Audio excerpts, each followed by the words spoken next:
भक्तजनों, माताओं, बहनों, सादर जय श्री कृष्ण। हमारे YouTube चैनल में आप सभी का बहुत बहुत स्वागत है। मैं हूं आपके साथ आचार्य धर्मेंद्र शास्त्री। सबसे पहले आपको और आपके पूरे परिवार को वरुथनी एकादशी की बहुत बहुत शुभकामनाएं और बधाइयां। भगवान श्री लक्ष्मी नारायण का भरपूर आशीर्वाद आपको सदैव प्राप्त होता रहे। आप सभी सुखी रहें, स्वस्थ रहें, व्यस्त रहें और मस्त रहें, निरंतर उन्नति करे तथा प्रगति करे। आज हम आपको वैशाख माह के कृष्ण पक्ष की वरुथनी एकादशी के विषय में संपूर्ण जानकारी प्रदान करने जा रहे हैं। इस बार आपको वरुथनी एकादशी का व्रत कब करना है तथा दशमी के नियमों का पालन आपको कब करना चाहिए एवं एकादशी व्रत का पारना यानी व्रत खोलने का समय कब से कब तक रहेगा, तो आपसे अनुरोध है कि इस वीडियो को अंत तक जरूर देखिएगा और अधिक से अधिक लोगों को शेयर करके पुण्य लाभ भी प्राप्त करिएगा। प्रत्येक वर्ष में 24 एकादशी आती है, लेकिन जिस साल अधिक मास आता है, पुरुषोत्तम मास आता है, उस वर्ष 2 एकादशी अधिक हो जाती है, यानी कुल मिलाकर के 26 एकादशी हो जाती है। प्रत्येक माह में 2 बार एकादशी आती है, कृष्ण पक्ष में तथा शुक्ल पक्ष में। दोनों ही एकादशियों का हमारे धर्म ग्रंथों तथा पुराणों में भिन्न भिन्न महत्व बताया गया है। एकादशी का व्रत भगवान नारायण का सबसे परम प्रिय व्रत है और इस व्रत को करने के बाद आपको किसी भी व्रत के करने की आवश्यकता नहीं होती है, क्योंकि एकादशी का व्रत करने से मनुष्य के जन्म जन्मांतर के पाप दोष नष्ट हो जाते हैं तथा उसके पुण्यों का उदय होता है। और जब उसके पुण्यों का उदय होगा तब उसे सांसारिक सुखों की प्राप्ति होगी। तो वैशाख माह के कृष्ण पक्ष की जो वरुथनी एकादशी है, इस बार 26 अप्रैल 2022 मंगलवार के दिन रहेगी और सभी भक्तजनों को, माताओं बहनों को जो भी एकादशी का व्रत करते हैं, चाहे वो स्मार्त परंपरा को मानते हो या फिर वैष्णव परंपरा को मानते हो, उन सभी को इस बार 26 अप्रैल 2022 मंगलवार के दिन ही एकादशी का व्रत करना चाहिए। और जो भक्तजन, माताएं बहनें 26 अप्रैल 2022 मंगलवार को एकादशी का व्रत करेंगे, उनको दशमी तिथि के नियमों का पालन 25 अप्रैल 2022 सोमवार को करना चाहिए। और एकादशी व्रत करते हैं तो उसका पारणा जो किया जाएगा, यानी व्रत खोलने का जो समय रहेगा, वो 27 अप्रैल 2022 बुधवार के दिन सुबह 6:41 से लेकर के 8:41 के बीच में उनको व्रत खोल लेना चाहिए। यानी 25 अप्रैल को सोमवार के दिन दशमी तिथि के नियमों का पालन करना है, वहीं 26 अप्रैल मंगलवार के दिन एकादशी का व्रत करना है तथा 27 अप्रैल 2022 बुधवार को सुबह 6:41 से लेकर के 8:41 के बीच में व्रत खोल लेना चाहिए। यानी एकादशी व्रत का पारणा आपको कर लेना चाहिए। जो भक्तजन एकादशी का व्रत करते हैं, उनको दशमी से लेकर के द्वादशी तक कुछ नियमों का पालन अनिवार्य रूप से करना चाहिए। तो 25 अप्रैल 2022 सोमवार के दिन दशमी रहेगी, तो आपको दशमी तिथि के दिन एक समय भोजन करना चाहिए तथा इस दिन लहसुन, प्याज, मांस, मदिरा का उपयोग बिल्कुल नहीं करना चाहिए। दशमी तिथि के दिन चावल नहीं खाना चाहिए। दशमी तिथि के दिन चने का साग नहीं खाना चाहिए। दशमी तिथि के दिन शहद नहीं खाना चाहिए तथा दशमी तिथि के दिन पराये अन्न का भोजन नहीं करना चाहिए। और दशमी तिथि के दिन विवाहित दंपत्ति को यानी पति पत्नी को ब्रह्मचर्य व्रत का पालन अवश्य करना चाहिए। दशमी तिथि के दिन शुद्ध और सात्विक भोजन करें तथा एकादशी यानी 26 अप्रैल 2022 मंगलवार को सुबह जल्दी उठे, ब्रह्म मुहूर्त में उठ करके स्नान कर लेवे। ब्रह्म मुहूर्त का अर्थ होता है कि सुबह 4:30 से लेकर के 5:30 का जो समय माना जाता है, उसे ब्रह्म मुहूर्त माना जाता है। उस दौरान आपको अपना बिस्तर त्याग करके और स्नान कर लेना चाहिए।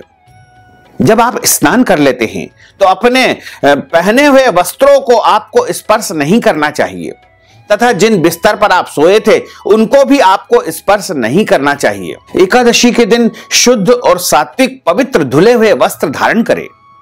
फटे हुए कपड़े बिल्कुल नहीं पहनना चाहिए। पुराने कपड़े हो तो उनको सिल कर ही पहनना चाहिए और प्रयास करें कि इस दिन कुछ भी पीला वस्त्र अवश्य धारण करें, क्योंकि भगवान श्री कृष्ण को, भगवान श्री नारायण को पीतांबर अत्यधिक प्रिय होता है और एकादशी के दिन कुछ न कुछ पीला वस्त्र अवश्य धारण करना चाहिए तथा अपने मस्तक पर तिलक धारण करना चाहिए। तिलक आप अपनी स्वरुचि के अनुसार, यानी जैसा भी आप लगाना चाहे वैसा तिलक आप लगा सकते हैं, लेकिन प्रभु की आराधना और पूजा करने वाले दिन तो आपको अनिवार्य रूप से तिलक धारण करना चाहिए। देवो भूत्वा देवम यजेत। जब हम प्रभु की आराधना करते हैं, प्रभु का यजन पूजन अर्चन करते हैं, तो उस दिन हमको देवताओं की तरह अपने रूप को, अपने स्वरूप को सुंदर बना करके, तिलक धारण करके और पूरी तरह से तन मन से पवित्र होकर के प्रभु का अर्चन और पूजन करना चाहिए। और एकादशी का व्रत जो करते हैं उनको एकादशी के दिन प्रभु का विशेष पूजन अर्चन करना चाहिए। यदि आपके घर में नित्य प्रति प्रभु की, ठाकुर जी की विशेष सेवा पूजा होती है तो आप एकादशी के दिन उनका विशेष श्रृंगार करें तथा एकादशी के दिन उनकी विशेष सेवा पूजा करें। और यदि संभव हो तो एक चौकी के ऊपर पीला कपड़ा बिछा करके बीच में प्रभु की स्वरूप की स्थापना करें या फिर उनके चित्र की स्थापना करें और उनके सीधे हाथ की तरफ कलश की स्थापना करें। हालांकि कलश स्थापन आवश्यक नहीं होता है, लेकिन यदि आप करेंगे तो बहुत अच्छा रहेगा। प्रभु का विशेष पूजन अर्चन करें तथा कलश का पूजन अर्चन करें। सूर्य भगवान को जल अवश्य अर्पित करें। तुलसी माता का पूजन भी एकादशी को करना चाहिए। कई लोग भ्रम में रहते हैं कि एकादशी के दिन तुलसी जी को स्पर्श या पूजन नहीं करना चाहिए। यह बिल्कुल गलत और मिथ्या धारणा है। तो आप एकादशी के दिन अनिवार्य रूप से तुलसी जी में जल भी चढ़ाए और तुलसी जी का पूजन भी करें। गौ माता की सेवा भी इस दिन अवश्य करना चाहिए। वैसे तो गौ माता की सेवा प्रत्येक दिन करना चाहिए, क्योंकि गौमयो वस्ते लक्ष्मी। गौ माता के अंदर समस्त देवी देवताओं का निवास माना जाता है और गौ माता की सेवा प्रत्येक प्राणी को प्रत्येक दिन अवश्य करना चाहिए। लेकिन एकादशी के दिन तो गौ माता को आप भोजन भी कराएं, गौ माता की सेवा भी करें और इसी तरह एकादशी के दिन आपको अन्न का सेवन बिल्कुल नहीं करना चाहिए। अन्न का पूर्णतः परित्याग कर देना चाहिए। इस दिन केवल फलाहार ही आपको ग्रहण करना चाहिए। यदि आप कोई दवाई लेते हैं और कुछ न कुछ खा करके आपको दवाई लेना होता है तो आप फलाहार करके दवाई ग्रहण कर सकते हैं। दवाई लेने में, औषधि लेने में किसी भी प्रकार का कोई दोष नहीं माना जाता है। इसी प्रकार एकादशी के दिन जल पीने का भी कोई दोष नहीं माना जाता है। तो आप एकादशी व्रत में पानी पी सकते हैं। पानी पीने का कोई दोष नहीं माना जाता है। वैसे तो सर्वोत्तम फलाहार जो हमारे पुराणों में बताया हुआ है वो गाय के दूध से बनी वस्तुएं तथा फल ही सर्वोत्तम फलाहार माने गए हैं। इसके अलावा अन्य जो उत्तम और पवित्र फलाहार होते हैं उनका भी आप उपयोग एकादशी व्रत में कर सकते हैं। लेकिन ध्यान रखें, एकादशी व्रत वाले दिन आपको चावल बनाना भी नहीं चाहिए और चावल खाना भी नहीं चाहिए। यदि परिवार के अन्य सदस्य खाते हैं तो कोई दोष नहीं है। आप दूसरों को भोजन भी करवा सकते हैं, इसका भी कोई दोष नहीं है। लेकिन व्रती को, जो एकादशी का व्रत करता है, उनको स्वयं को जो है चावल का उपयोग नहीं करना चाहिए। एकादशी के दिन लहसुन प्याज का उपयोग भी नहीं करना चाहिए। मांस मदिरा या अभक्ष भक्षण का उपयोग भी बिल्कुल नहीं करना चाहिए। इसी तरह एकादशी का जो व्रत करता है उनको झूठ नहीं बोलना चाहिए, क्रोध नहीं करना चाहिए, वाद विवाद नहीं करना चाहिए। घर के बड़े बुजुर्ग, माता पिता, सास ससुर या वरिष्ठ जनों का अपमान अथवा अनादर उनको बिल्कुल नहीं करना चाहिए। एकादशी के दिन कोई भी गलत कर्म, पाप कर्म बिल्कुल नहीं करना चाहिए, क्योंकि पापों से मुक्ति के लिए ही हम एकादशी का व्रत करते हैं। और ऐसे में यदि हम एकादशी के दिन ही कोई गलत काम करेंगे, कोई पाप कर्म करेंगे, तो वो हमारे जीवन में पत्थर के समान बन जाएगा। इसलिए एकादशी के दिन गलती से भी कोई गलत कार्य या पाप कर्म बिल्कुल नहीं करना चाहिए। एकादशी के दिन किसी भी प्राणी को सताना नहीं चाहिए, क्योंकि गोस्वामी तुलसीदास जी ने कहा है कि ईश्वर अंश जीव अविनाशी, प्रत्येक प्राणी में ईश्वर का वास माना जाता है। इसलिए एकादशी के दिन तो खास तौर से किसी भी प्राणी को प्रताड़ित नहीं करना चाहिए। अगर आपके घर पर कोई भी याचक, भिखारी अथवा जरूरतमंद व्यक्ति मांगने आता है तो उसे खाली हाथ नहीं लौटाना चाहिए। अपनी श्रद्धा, आस्था और हैसियत के अनुसार कुछ न कुछ उसे दान पुण्य अवश्य करना चाहिए। एकादशी के दिन बिना तुलसी जी के प्रभु का पूजन अधूरा माना जाता है, तो आप तुलसी जी से आज्ञा लेकर के तुलसी जी के पत्ते तोड़ सकते हैं, कोई दोष नहीं माना जाएगा। अगर आपके घर परिवार में जन्म अथवा मृत्यु का सूतक यदि अचानक एकादशी के दिन लग जाता है तो ऐसी परिस्थिति में आप व्रत भी करें, व्रत के नियमों का भी पालन करें, लेकिन सूतक के दौरान भगवान का स्पर्श तथा पूजन कार्य आपको नहीं करना चाहिए। और यदि आपके घर में माताएं बहनें मासिक धर्म या पीरियड की अवस्था में यदि एकादशी के दिन आती है तो उनको भी व्रत करना चाहिए, लेकिन भगवान का स्पर्श तथा पूजन कार्य एकादशी के दिन उनको नहीं करना चाहिए। और जो भक्तजन एकादशी का व्रत करते हैं उनको रात्रि का जागरण करने का भी विधान है। एकादशी के दिन रात्रि में जागरण करके भगवान के पवित्र नामों का उच्चारण करना चाहिए, या फिर श्री विष्णु सहस्त्र नाम का पाठ करें, श्री गोपाल सहस्त्र नाम का पाठ करें, या फिर भगवान के भजन करें, कीर्तन करें और भगवान के नामों का उच्चारण आप कर सकते हैं। एकादशी के दिन विवाहित दंपति को यानी पति पत्नी को ब्रह्मचर्य व्रत का पालन करना चाहिए तथा एकादशी के दिन आप किसी भी प्रकार से कोई ऐसा अनैतिक कार्य बिल्कुल न करें जो आपकी आत्मा गवाह न दे। और जो भक्तजन माताएं बहनें एकादशी का व्रत करते हैं उनको एकादशी व्रत का पारणा अगले दिन करना चाहिए। पारणा का अर्थ होता है व्रत का परिपालन करके उसको संपूर्ण करना या व्रत को खोलना।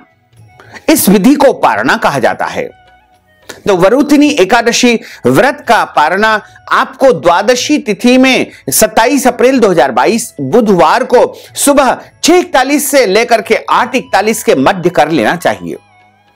व्रत का पारणा जब किया जाता है तो उस दिन सुबह जल्दी उठना है, स्नान करना है, पवित्र वस्त्र धारण करना है, प्रभु का पूजन अर्चन करना है। उसके बाद हाथ में संकल्प लेकर के व्रत का पारणा किया जाता है। व्रत का पारणा जब हम करते हैं तो उस दिन ब्राह्मण को अन्नदान अवश्य करना चाहिए। यदि संभव हो तो आप ब्राह्मण को घर बुला करके भोजन भी करवा सकते हैं। ब्राह्मण को वस्त्रदान, अन्नदान इत्यादि भी दे सकते हैं।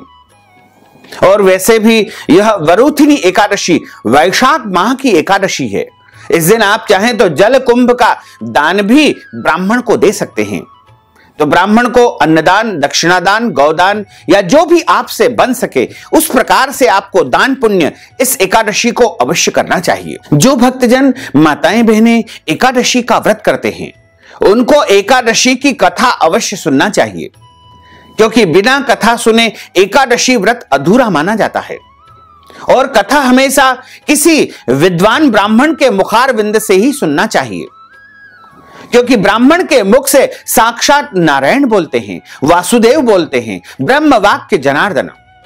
ब्राह्मण के मुख से साक्षात श्री हरि का ही जो है उच्चारण निकलता है।